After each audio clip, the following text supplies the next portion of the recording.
حدیث مبارکہ نمبر 37 صحیح بخاری سے حضرت ابو ہریرہ رضی اللہ تعالیٰ عنہ نے یہ حدیث براہ راست رسول اللہ صلی اللہ علیہ وآلہ وسلم سے روایت کی ہے کہ حضرت محمد صلی اللہ علیہ وآلہ وسلم نے فرمایا، جو کوئی رمضان میں راتوں کو ایمان رکھ کر اور ثواب کے لیے عبادت کرے، اس کے اگلے گناہ بخش دیے جاتے ہیں۔ یہ حدیث براہ راست رسول اللہ صلی اللہ علیہ وآلہ وسلم سے روایت کی ہے۔ یہ حدیث رمضان کی راتوں کی عظمت بیان کرتی ہے۔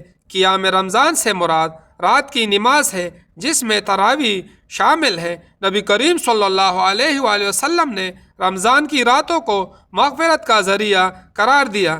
قیام صرف کھڑے ہونے کا نام نہیں بلکہ عبادت ہے۔ اس میں عبادت میں نماز، دعا، تلاوت سب شامل ہے۔ ایمانن کا مطلب ہے اللہ پر مکمل یقین، یعنی یہ یقین کہ اللہ اجر عطا فرمائے گا۔ احتساباً کا مطلب یہ ہے صرف اللہ کے لیے، نہ دکھاوا نہ شہرت کی نیت، خالص نیت اللہ کے لیے ہو۔ اگر نیت درست نہ ہو تو عمل بے وزن ہو جاتا ہے۔ رمضان صبر، عبادت اور تقوی کا مہینہ ہے۔ قیام اللیل نفس کی تربیت کرتا ہے۔ رات کی عبادت دل کو نرم کرتی ہے۔ یہ عبادت انسان کو اللہ کے قریب کرتی ہے۔ حدیث میں غفر لہ آیا ہے، یعنی اللہ کی طرف سے یقینی وعدہ۔ یہ اللہ کی رحمت کی وسعت کو ظاہر کرتا ہے۔ علماء کے مطابق یا صغیرہ گناہ مراد ہے۔ کبیرہ گناہوں کے لیے سچی توبہ ضروری ہے۔ رمضان میں مغفرت کے کئی دروازے کھل جاتے ہیں۔ قیام رمضان ان دروازوں میں سے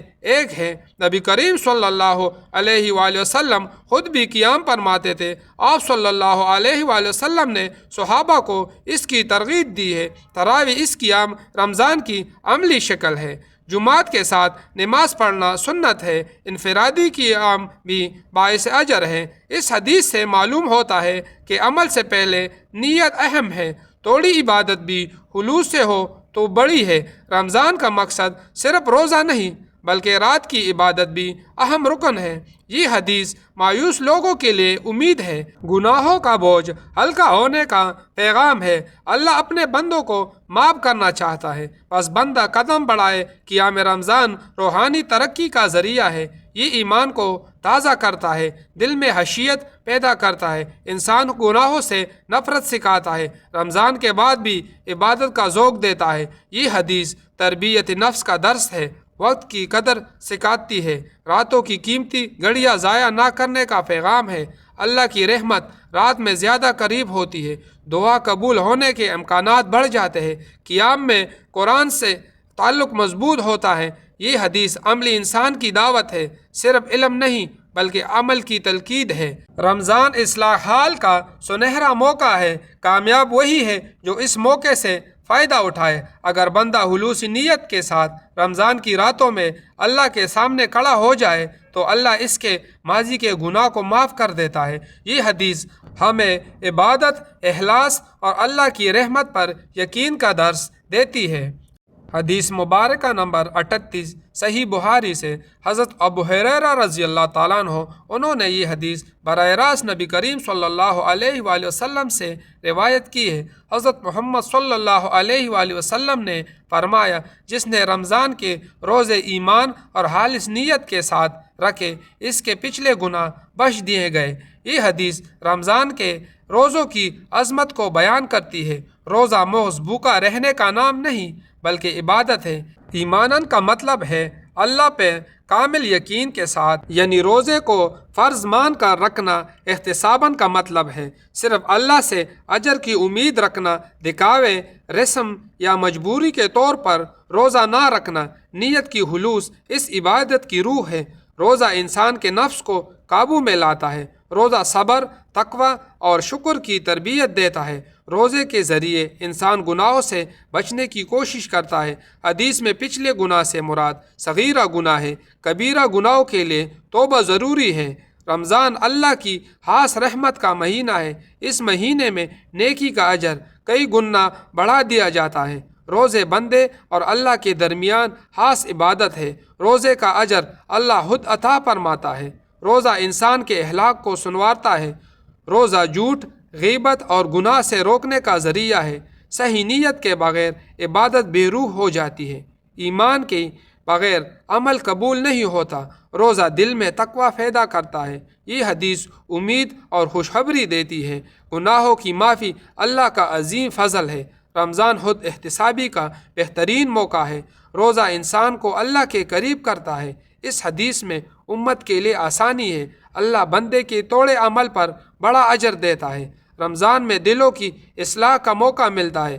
روزہ انسان کو عاجزی سکھاتا ہے۔ یہ عبادت اخلاص کا عملی امتحان ہے۔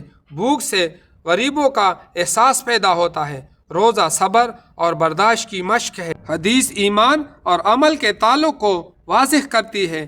عمل کی قبولیت کا دار و مدار نیت پر ہے۔ رمضان بخشش کا موسم ہے۔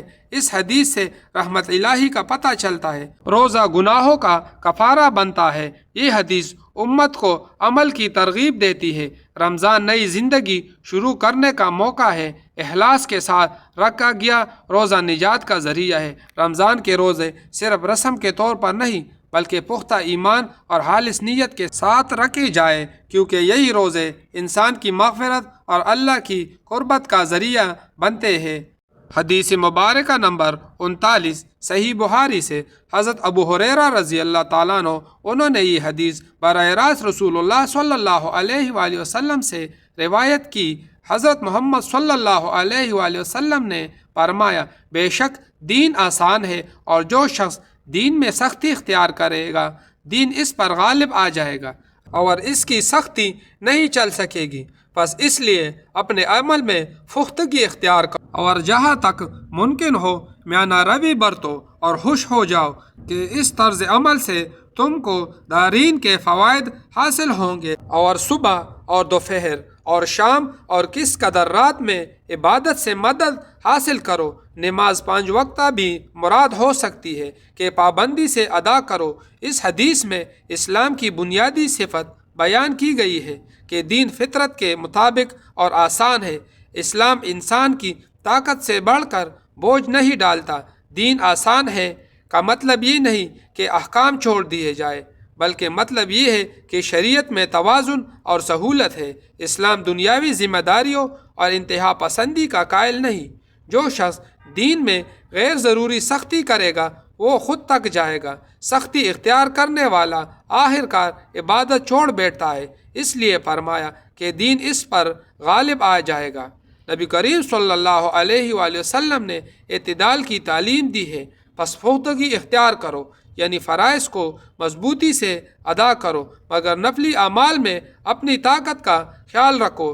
دین کا مقصد مشقت نہیں بلکہ اصلاح ہے۔ توڑا عمل مگر مستقل اللہ کو زیادہ پسند ہے۔ میانہ روی اسلام کا سنہری اصول ہے۔ عبادت، معاملات اور اخلاق سب میں اعتدال مطلوب ہے۔ خوش ہو جاؤ، یعنی دین پر چلنے سے مایوس نہ ہو۔ اللہ کی رحمت سے ہمیشہ امید رکھو۔ یہ حدیث نا امیدی کی نفی کرتی ہے۔ صبح کے وقت عبادت میں برکت ہے۔ دوپہر میں بھی حسب استطاعت کا ذکر عبادت کرو۔ شام کے وقت بھی اللہ کو یاد رکھو۔ رات کے کچھ حصے میں عبادت خاص اثر رکھتی ہے۔ اس سے مراد 5 وقت کی نماز بھی ہو سکتی ہے۔ نمازوں کی پابندی دین کی بنیاد ہے۔ نبی کریم صلی اللہ علیہ وآلہ وسلم نے وقتوں کو عبادت کے لیے موضوع بنایا۔ اس حدیث میں تدریج، آہستہ آہستہ بڑھنے کا اصول ہے۔ دین انسان کو توڑتا نہیں، سنوارتا ہے۔